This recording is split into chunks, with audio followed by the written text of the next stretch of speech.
Hi viewers, this is Dr. R. Batmapriya from St. Joseph College of Arts and Science, Kadalur, working as an assistant professor in PG and Research Department of Mathematics.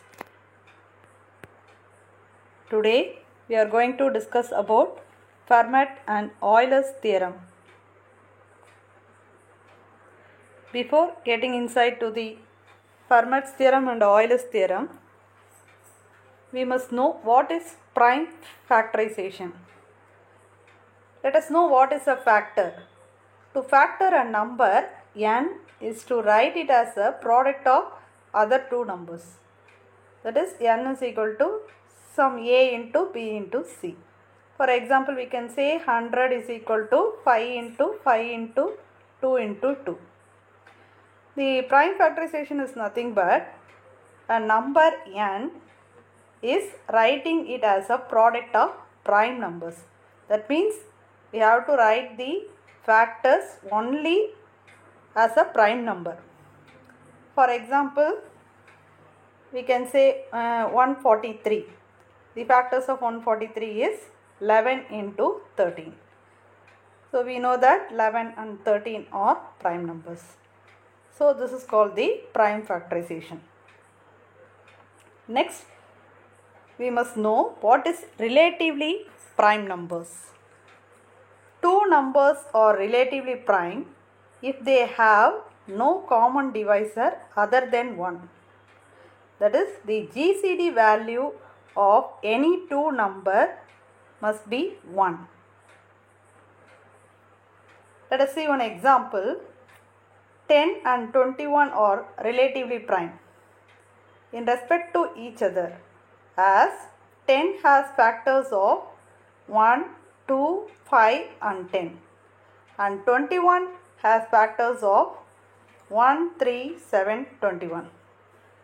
From these two factors, you can see that there is no common divisor other than 1. So we can say 10 and 21 are relatively prime. The greatest common divisor, the GCD of two relatively prime numbers, can be determined by comparing their prime factorization and selecting the least power. We know what is the GCD. So this is the definition for the greatest common divisor. So when we get the answer as 1 for the GCD of any two numbers, then we can say that two numbers are relatively prime numbers. So this two definition, prime factorization and relatively prime numbers, are very important for the Fermat's and Euler's theorem.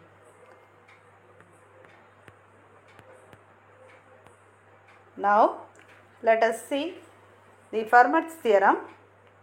The statement is, if P is prime and A is an integer not divisible by P, then we have to prove A power P minus 1 is congruent to 1 mod P. And for every integer A power P is congruent to A mod P.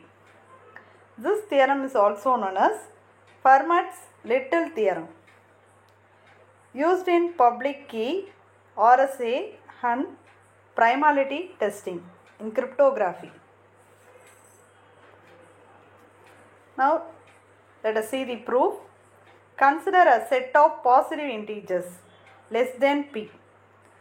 That means 1, 2, 3 etc. up to P minus 1 values. And now multiply each element by A and modulo P to get the set capital X is equal to A mod P, 2A mod P, 3A mod P, like that up to P minus 1A mod P.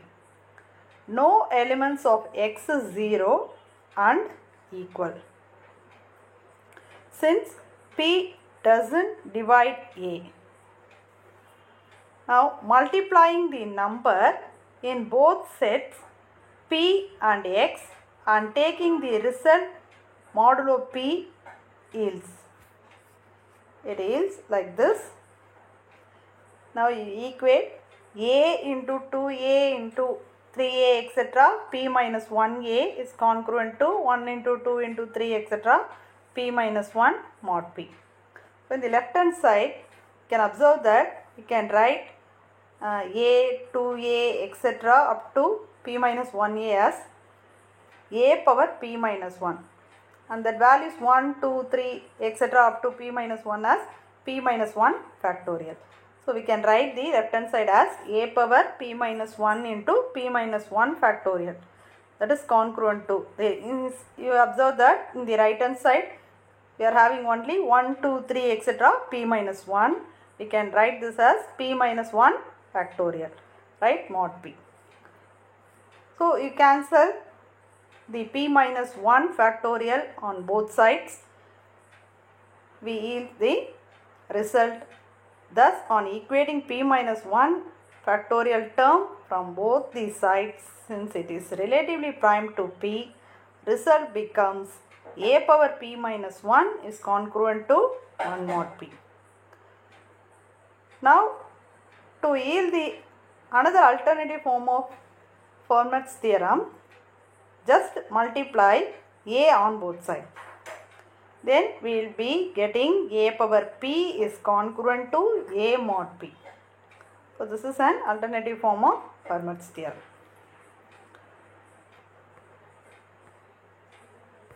Now let us see the Euler-Tochian function phi of n. Phi of n is nothing but how many numbers there are between 1 and n minus 1 that are relatively prime to n. First write the numbers less than n and check each number with that n whether it is relatively prime or not.